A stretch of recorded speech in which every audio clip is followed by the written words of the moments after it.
right, hello everybody. Thank you all so much for joining us tonight. We are delighted to present Dr. Raven Maragh-Lloyd.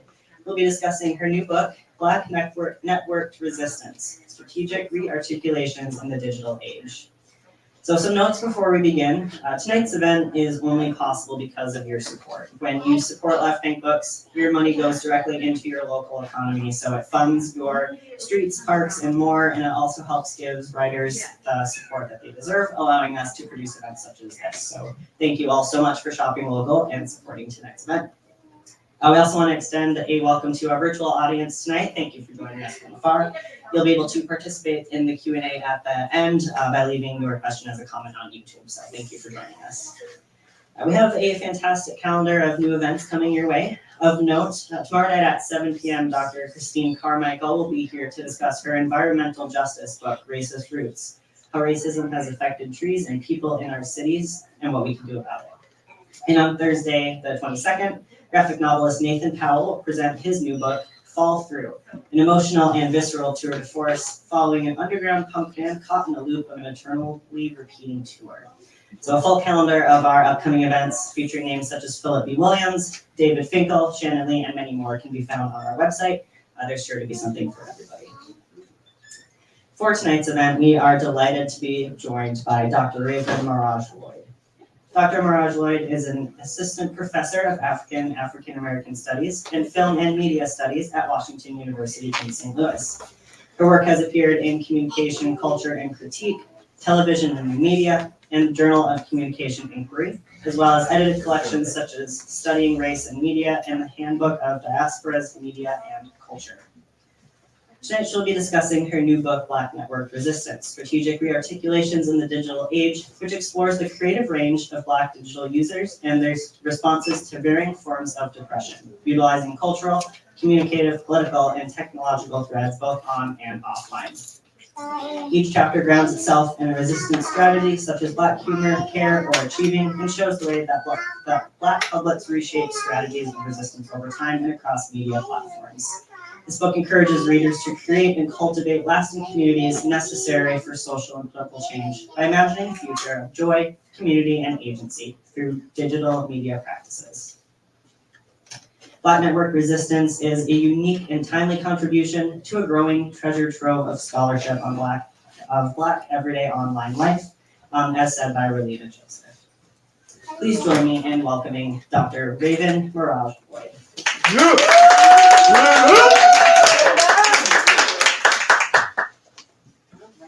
Thank you so much.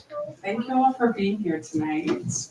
I know there's always a million things going on, so it means a lot that you all are here. I'm just going to move this. I'm going to give my partner headphones for a child in case you need it. Okay, so thank you again for being here. Thank you especially to my family who it would be impossible to write this without. So I really love and appreciate you all. Bear with me, this is a PDF, so let's hope. Okay, good. Today I'm going to talk about Black Network Resistance. It is a book that grapples with this idea of resistance that, at least in Black media studies, seems to be like on polar opposites between resistance and joy.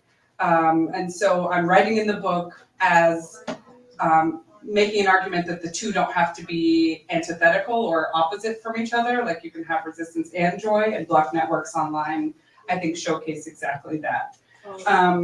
So I define resistance then as strategic, it's multidimensional, and it's ultimately agentic, creative, and even a joyful process for Black folks on and offline.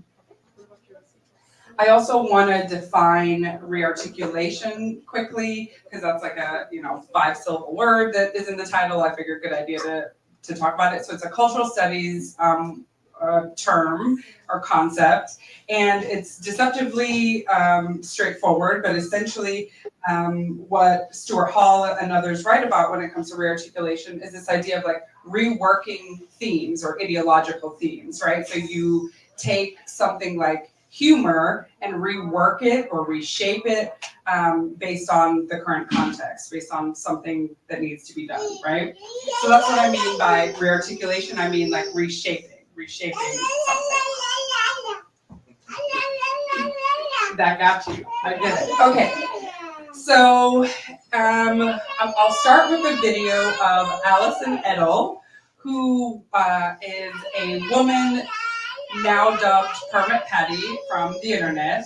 She called the police on a young black girl, Jordan Rogers, for selling water bottles in San Francisco. This is in the early 2010s. And so I'll just play the video. I don't think there are any curse words, so we should be good. And then we'll have a little conversation. Let's see. If not, don't worry. This is the beauty of the internet. And I watch you do the beats. You got Beauty of the Beast. No, I want to say that. That's all I have to say. Lala. Sound?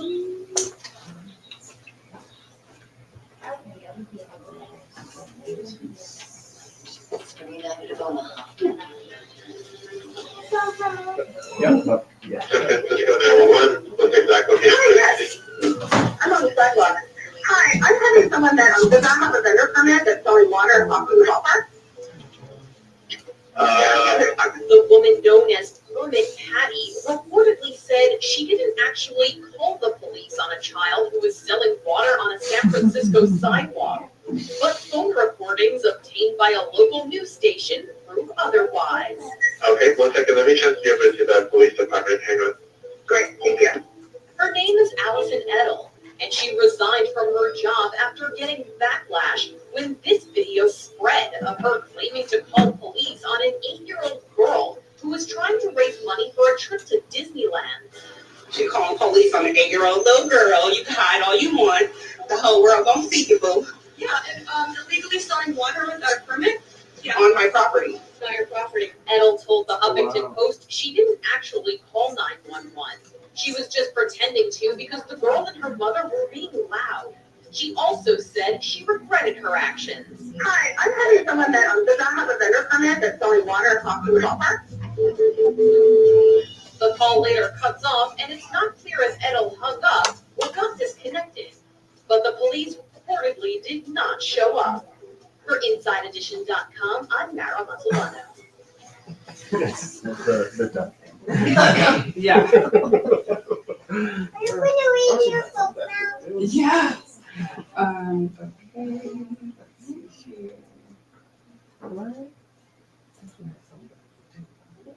Right. So that's Allison Edel. And my notes would not load, so I'm just going off the top of my head here, okay? So in chapter 1, I'm thinking about Black humor as a kind of resistance. I'm thinking about reshaping Black humor as it has to do with Karens and Karen memes.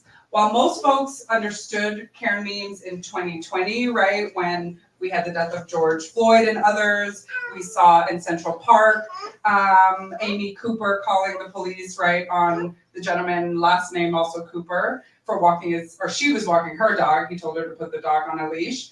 So we have these stories of Karens popping up on the internet, and they were funny. Like, we saw like memes about these things, and I just thought something deeper was going on. You'll notice here in this photo, maybe the earliest picture of a Karen, ever captured. Does anyone know what this picture is? What is it? Little Rock High School integration. Little Rock, is it Little Rock 9. Mhm. So one of the first schools in the country to desegregate, right? So like put folks together in school. You get it? Exactly. And so number 3, I think. Yeah, you get it.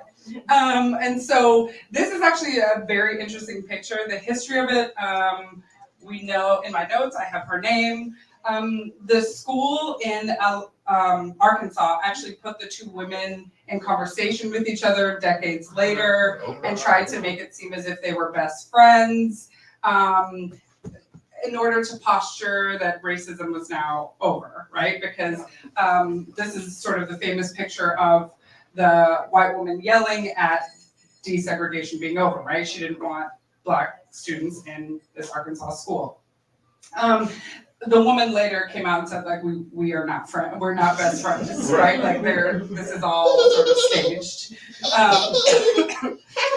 Exactly. And so I'm thinking through ideas in the chapter of white womanhood, what it means to portray vitriol in public, what it means to circulate and recirculate white women's vitriol, particularly when we have a history of white femininity that's tied to innocence, right? And tied to needing to be protected at all costs. Okay, so you'll see some of the memes here. In the chapter, I trace Permit Patty, in particular the hashtag, so that's Allison Edel, the video we just saw, and Karen's.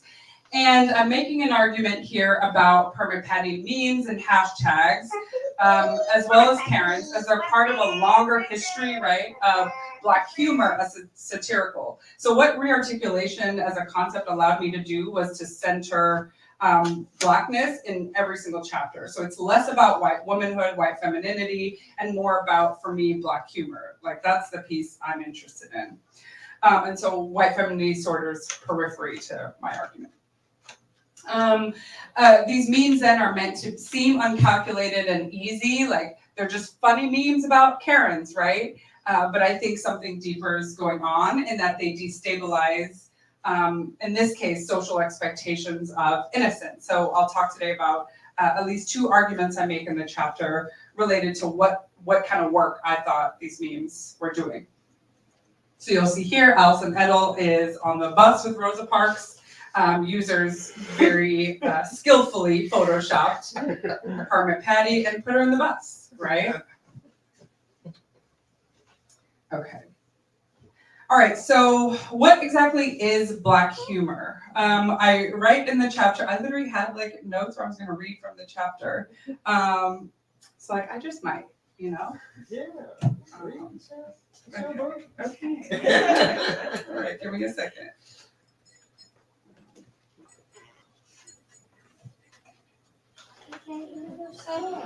I appreciate it. Okay, so Black and African American publics have long used humor to build and maintain community, oftentimes in response to threats of dominance. So that's what I'm talking about when it comes to white femininity in this case. Black publics have reshaped or rearticulated this resistance strategy over time to meet the demands of the present. In the chapter, I look at the cases of Permit Patty and Karen to show how Black publics reshaped the long-existing strategy of Black humor to challenge white femininity, innocence, and the police state.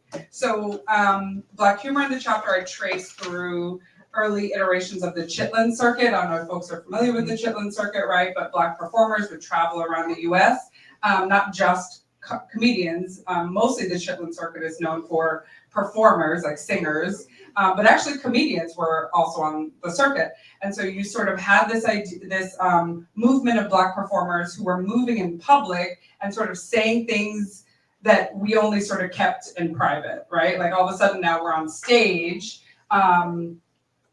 inching toward white feminine Karens. Like we can't all the way in public in the 1940s talk about white women, right? We're talking about public spaces and critiquing white womanhood, but we were able to use humor to do so. So I'm thinking of folks like Dick Gregory, right? Later Richard Pryor, Moms Mabley. Okay, I have some other things on humor I'll read.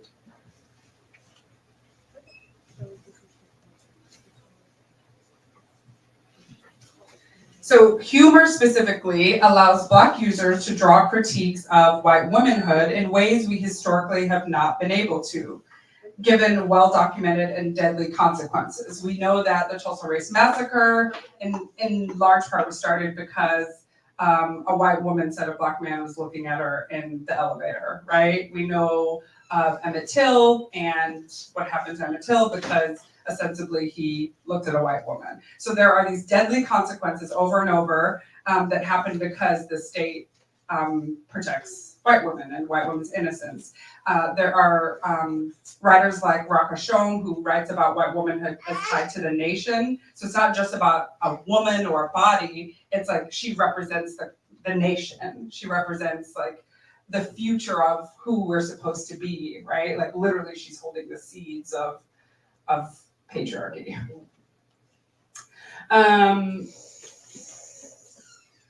Okay.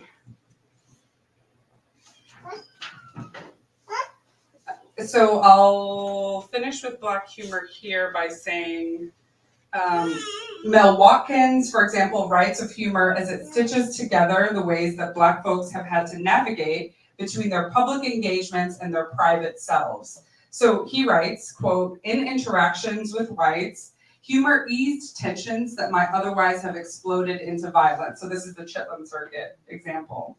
In the privacy of completely Black settings, Black humor was more acerbic. So I'm thinking through like public and private when it comes to humor, right? Another tension of Black humor is that of grief and grievance, as Glenda Carpio writes. Writing about African American expressive culture and the tragic comic mode, Carpio describes grief and grievance that Black humor activates through both a cathartic release and political critique in, quote, working toward the dream of a radical social transformation. So the tightrope then between public and private and grief and grievance within Black humor have allowed Black publics the creativity to experiment and the means to engage in social and political critique. I love how author Bambi Haggins puts it. She says it's an unclenching of your jaw. That's what Black humor is. Like you move through the world clenching your jaw at all times, right? And what Black humor allows you to do is unclench. You can like sort of breathe for a second anyway. Okay, so in the chapter then I tie Black humor to resistance by saying, again, I think this humor, this unclenching of your jaw is doing something when it comes to Karen memes. Like we're critiquing white women, but at least in two specific ways. So the first way I say in the chapter is Black publics are situating themselves and each other as the omniscient narrator. So hashtags have this really interesting ability to create one narrative off of millions of users, right? And so all of a sudden, when you critique white womanhood or white women, you are not the target. You perhaps are a little safer. Hi, I would love to hear. You are perhaps not the target in that you're sort of hidden behind thousands of hashtags, right? As a Black user. And so I'll talk about this idea of the omniscient narrator as I'm reading like humor, theories of humor in particular. And then the second piece I'll talk about is storytelling and inversing stereotypes. So like I talk about Shanae in the chapter and Karen is like an inverse of the stereotypical Black woman's Shanae. Okay, so the omniscient narrator, this part, I'll spend more time on the second theme. I argue in the chapter that Karen means reposition innocence. So here on the top, you'll see the Allison Edel is at a soup kitchen or some sort of like function with the Obamas, right? And she says, yes, 911, I'd like to report a family for serving food without a permit, right? And then other users, you got Permit Patty again. And the user superimposed Permit Patty in front of some Black girls and said, hello, police, I'd like to report some gang activity, right? And then the person says it's funny but sad. And so here, what I'm thinking through is the hashtag of Permit Patty as it allows any and all Black users to enter into this conversation and to rewrite the story of Allison Edel or to rewrite the story of white women, right, and white womanhood. And so all of a sudden, she isn't the innocent one because we've taken screenshots of her vitriol, her face, or being snarky. We've sort of reshaped or rearticulated innocence back onto Black bodies, right? Or Black children who we know historically have been adultified. Like Black girls and Black children are seen as adults in school systems and disciplined as such, right? And so it's actually really important that we place innocence back onto these kids. What I find interesting, the Obama memes were like, this isn't just one of one. They kept popping up in my analysis. And so I was like, what is happening with Obama and like Permit Patty? What I was thinking through was this idea of respectability. And so Permit Patty, I think, has, and hashtags have the ability to talk to outsiders. We're talking to outsiders about Black folks' innocence, and we're talking to insiders, our own, at the exact same time. So here we're talking about, you could be as respectable as Obama and still get the police called on you, right? So don't think that you can follow respectability politics or dress up nice or become president of the United States and elude like dominance, right? Or elude white dominance in particular. And so here, the first theme is about Black users all adding to the story as narrators in order to reposition innocence. The second theme, like I'll talk about, is this inverse of stereotypes. So here, inversing stereotypes means we reposition power. So I'm going to find my section where I was going to read. Yeah, you can stand up here if you quiet. Okay. So again, I'm pulling from some theories of humor. And the chapter here reads, inversion or incongruity is central to the makings of a comic scene. And Black users deploy this humor technique as they play with and circulate the name Karen. Henry Bergson, in his work Laughter, details the technique of reversing the roles of characters in a story, which leads to a classic comic scene. So the example Bergson uses is a child teaching a parent, for example, and that's what's funny. For Black publics, the reversal of roles or incongruity has served as a kind of deviation from institutional structures. With a viewpoint much like my understanding of strategic rearticulations, Glenda Carpio writes of incongruity as transpositions of time and place to get us, especially when the humor is hot enough to push our buttons, to question the habits of mind that we may fall into as we critique race. Geneva Smitherman dubs this sort of semantic inversion flipping the script, right? Wherein Black communities have, quote, created a communication system that became linguistically unintelligible to the oppressor, even though it was his language. And so inversion and amplifying evidence of essentialized race, then Black users call attention to the farcical nature of such essentialism, like through names. I'm talking about stereotypes here. Okay. So I saw quite a few memes that I cataloged in this second theme of inversion. You'll see here, somebody said, it took me a second, but I got it. I'm gonna use it without the hard N, as so-and-so mentioned in the comments, like care or Karen, right? And so if you know, you know, it's sort of mentioning here, exactly. I'm gonna use it without the hard N, exactly, the hard N. Here, there's a reference to the N-word, right? And like we're inverting conversations related to the N-word.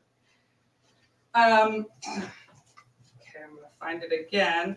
How many people are familiar with Shanae from Martin, right? And so even though Martin is created by Martin Lawrence, who's a Black man, it's not like white created. Folks like Crystal Brett Zook have written whole books on Martin to argue about its misogynoir against Black women. Sorry for my Martin fans. I know. Okay, I'm gonna find.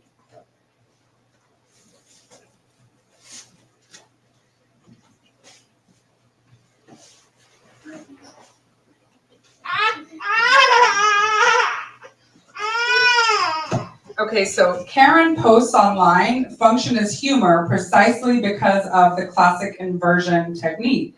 Black folks, and especially Black women, have long had to contend with stereotypes of their names, from school to professional settings. The untraditional, in quotes, untraditional by white standards nature of many Black names stems from the lack of control that Black families have had over their names for centuries. So here I'm focusing on the name Karen, right? Like there's something about that name that I think is being inverted. First names have become important for many Black folks who are crafting a new generation of familial heritage. Still, the jokes and stereotypes of Black names abound. Martin Lawrence, though a Black man himself, builds on and perpetuates these stereotypes in his problematic on and off screen relationships with Black women. Y'all know, like even behind the scenes, Martin Lawrence had issues with women on set. Yeah. Specifically in the deliberately named character, Shanae Jenkins, right, who's here on the screen. Shanae, played by Lawrence in drag, is almost always seen with exaggerated buttocks, large earrings, and colored hair extensions. Though she owns her own salon and is in a relationship, she often is shown as lusting after other men, and that's like the only storyline we see of her. Details that make up the Shanae character are important in thinking about the intentional choice of a name and the importance of Black users' reversal of names through the deployment of Karen. So Karen posts online work as humor because of inversion, but also because they amplify existing notions of white fragility. Even before Karen was used in conjunction with white women who call the police, the archetype of a middle-aged, middle-class white woman certainly existed in internet culture. So what I'm arguing here is that Karen memes create a monolith for white women. All of a sudden, they are the stereotype. And although they can never be the exact same stereotype as Black women because of issues of power, right? Like it's not a one-to-one. We see that white women become flattened in the same way that Black women have had to be flattened in media representations. Okay, so for example, in another tweet, somebody says, I don't understand how white women get to use the K word all freely. K this, K that, right? But as soon as I, a Black person, want to say it, all of a sudden I'm racist. Personally, I believe no one should be using the K word, but that's just me. So you'll see here the deployment of the reverse racism frame, right? And they're sort of making fun of reverse racism through the K word. And then I'll end here. In the chapter, I reflect on the history of Karen's through the Miss Anne character. And so these are just some of the examples. Millie Hillbrook through The Help. We've got The Color Purple. We've got Driving Miss Daisy. But white women in media representations have often held this role as in the domestic sphere as controlling Black bodies. So thinking of Miss Anne as the like white homeowner who then has domesticated people drive her around, domesticated Black and brown people drive her around, clean her home, take care of her, literally breastfeed her children, right? And so I end in the chapter with this reflection of Karen as a continuation of Miss Anne, but sort of an updated version of Miss Anne in that Karen critiques white women in public spaces who are trying to discipline Black bodies, whereas Miss Anne primarily existed in the private sphere, right? Like in the home, in the domestic sphere. And I think there's something perhaps significant about that. Okay, I'll end there. That was quick. Thank you so much for being here. Now, keep an eye on questions from the online audience. Okay. Are there any questions in person here? Yeah. I was just curious, now that, I don't know, like things with formerly Twitter, now X, and, Yeah. you know, all the, you know, really sort of like standard bearer social media sites, you know, have turned kind of upside down in the past, like, you know, year or so. What are you seeing, like, in terms of like the hashtag, you know, like the importance of hashtagging and the kind of networks that were built and sustained? Like, what are you seeing now? Yeah, really good question. So we know that yeah, Twitter is now X. Elon Musk bought X, right? 2023, so last year, yeah. The beautiful thing about Black internet publics is that they are not beholden to one platform. We've seen that time and time again. So although Black Twitter existed at a particular time in the early 2000s when maybe we were enthralled by like internet culture, so I say that to say Black Twitter can't necessarily be replicated over and over again. Black Twitter will, however, and I end the book with this, like, regenerate, I think, in different places. So I think it's less about Twitter. We're gonna see hashtags on other platforms, just in different formats. So when we focus on cultures and the history, that's what I try to do with the book, is like trace the history of Karens or Black humor. You'll see that like it really doesn't matter where Twitter goes, right? Like, because Black humor is going Black humor. Like that's always gonna be there, just it's gonna manifest in different ways. I don't know if that. Thank you. This is I can't wait to read it. Oh, thank you. Am I gonna invite? Yeah, you can. Okay, cool. Yeah. So I have two questions. Yeah. The first question is kind of dovetails off of your question. Uh-huh. So since you're arguing that social media and is a site of resistance and rearticulation,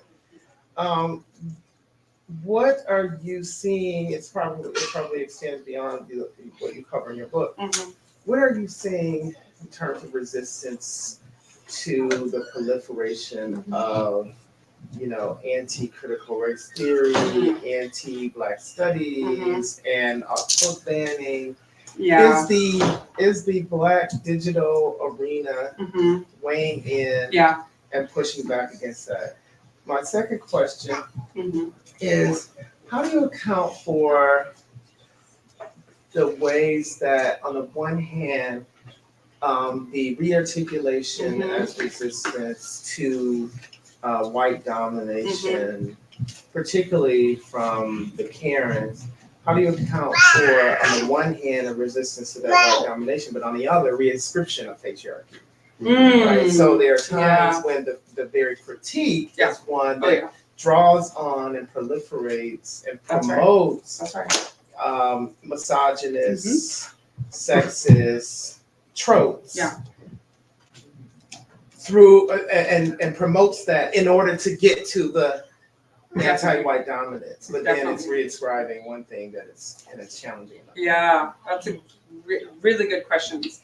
The first answer is, what's interesting is I'm moving into, against my will, this space of TikTok. And I do think TikTok is different when it comes to resistance, because there's something about like social justice on TikTok. You could critique it and say it's like packaged. It is like very soundbite-y. But TikTok, I'm seeing a lot of like short form TikTok videos related to critical race theory and book banning. And a lot of, we could critique Gen Z for this, but I won't, but a lot of like Gen Zers have little sound bites from TikTok about book banning. And so what I'm saying is like they get their information from TikTok about book bans. And it's not necessarily bad. People said the same thing about Twitter. They said millennials, we didn't read and we just got highlights from Twitter. And like we turned out fine, and before with newspapers and before, right, with TV was gonna like burn our brains or something. And so to your first question, I'm seeing it on TikTok is the short answer.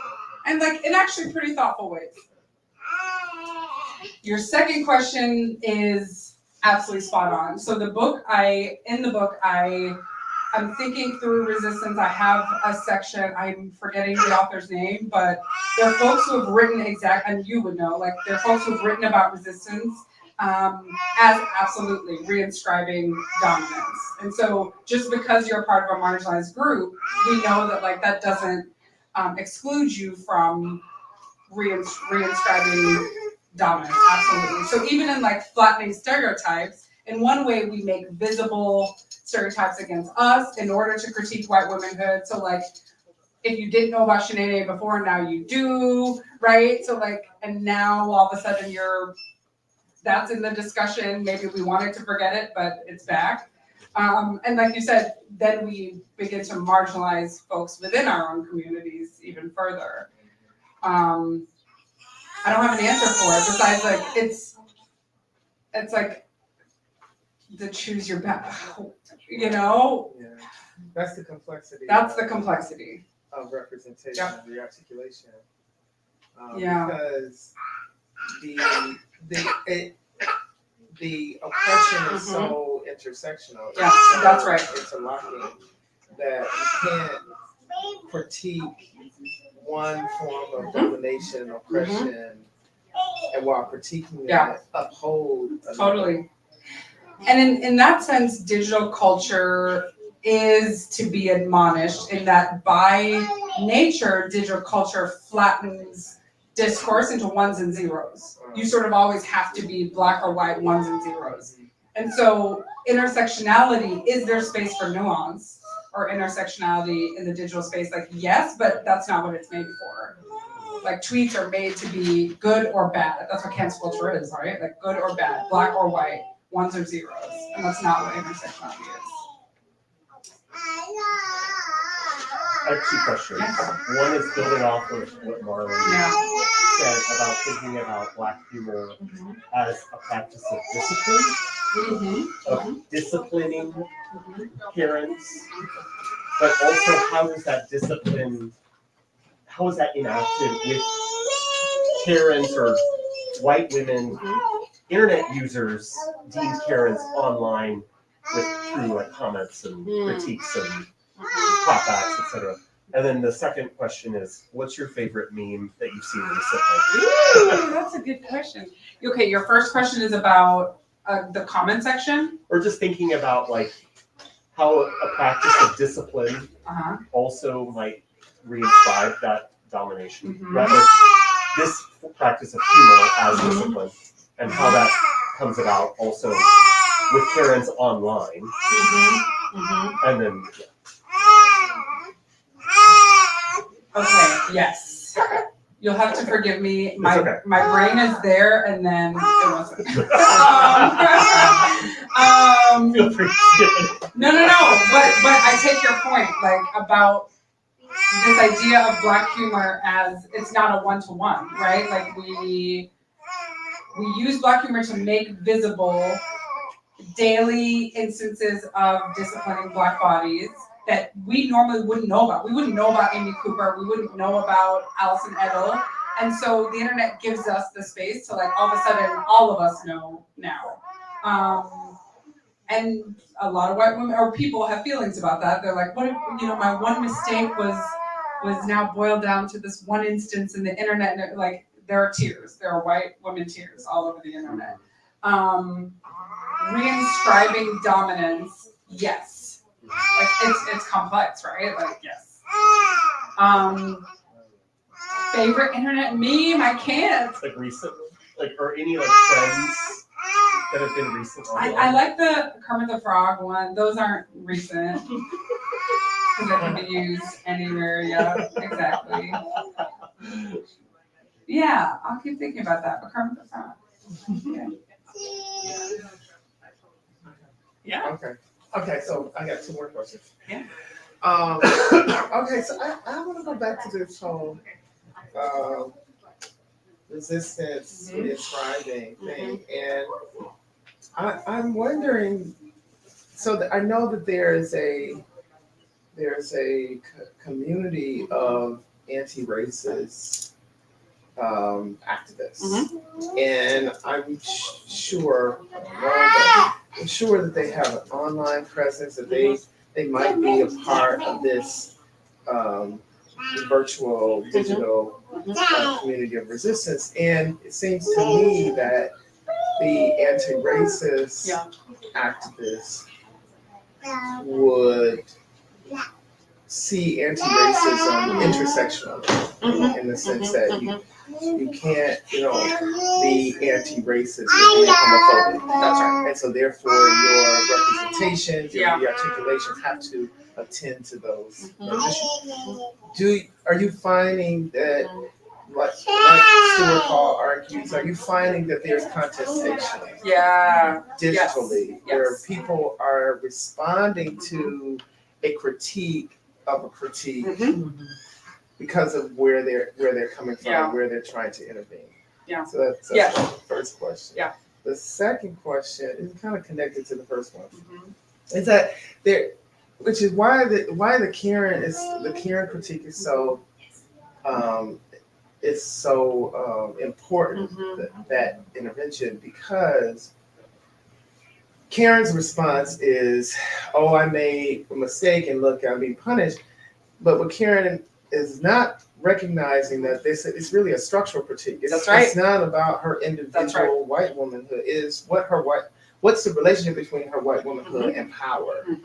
Because not everybody can call the police and say, which is what the memes are critiquing. It's like, look, boo, not everybody. You can only do this because of your relationship to structure. I can't. And so I just wanted to see what your thoughts are on, does that structural critique actually play? Does it get real? Does it get realized? Yes, I'll start with the second question. Absolutely. So the fact that we have scores, I can't say hundreds yet, but scores of Karen instances. Allison Edel, we've got Barbecue Becky. Now white men are in the conversation. Something Ken I saw, like Karen Ken or something. Barbecue Becky. That's Oakland. Yep, that was Oakland. That's right. That's right. And so the very fact that these conversations become hyper visible beyond just one instance showcases the structural pieces of white womanhood, because it isn't just one case and then we're recirculating Allison Edel, Perma Patty. Like, it's way more than just her, right? And to the first question, the nature of memes allows for contestation, and I talk about that in the book. So, like, you can have a problematic meme, a homophobic meme critiquing parents. But the beautiful thing about meme culture is then we can add on to it, or we can literally change it pretty easily. And TikTok is the same way. Like, you can stitch videos, you can critique not just in the comment section, but change the original text itself, so that all of a sudden resistance is like horizontal as opposed to hierarchical, right? It's not just one meme that like critiques white feminism. We've got hundreds of memes, and we sort of check each other, right? Like, no, that's not what we're doing, right? And so my answer, would be like memes, like the very nature format of memes allow for contestation. Yeah. Sorry, everyone. Have you made any memes? I have actually, so I teach a Karen class, and this is super generative because I'm giving a version of this talk in Cambridge at Harvard next week. I know, and so your questions are actually super helpful. I'm like, I need to remember to write them down. But I teach a Karen class at WashU, and I have my students create memes on Canva. It's pretty easy. None of my memes have ever gone viral, so that's not cool. Like, academics are not cool.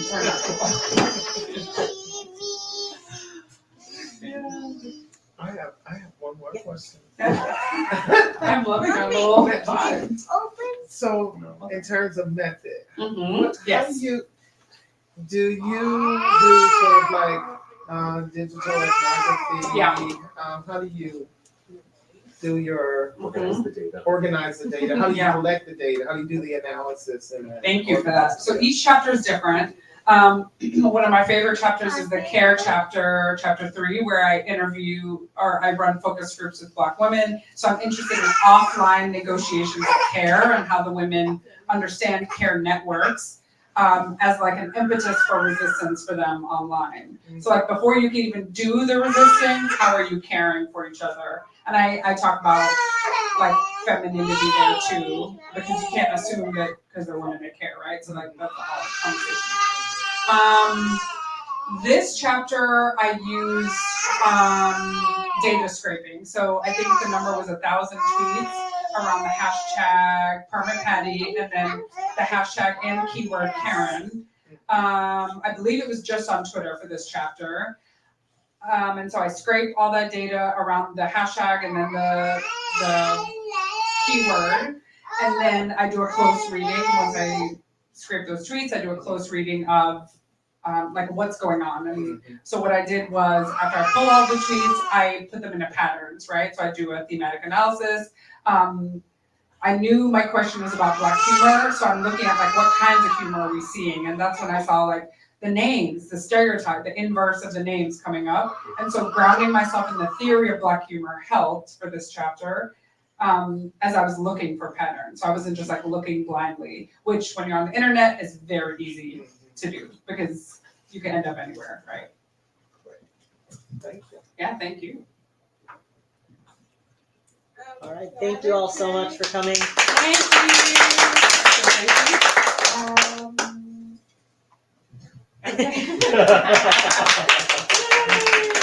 Thank you so much for hosting. Of course, This is we awesome. have copies of Black Network Resistance for sale at the desk, as well as on our website. So yeah, thank you all very much. Thank you. And yeah, I'll move some chairs. And if you are interested in getting your book signed, Oh yeah, that's right. that's fantastic. Get it together.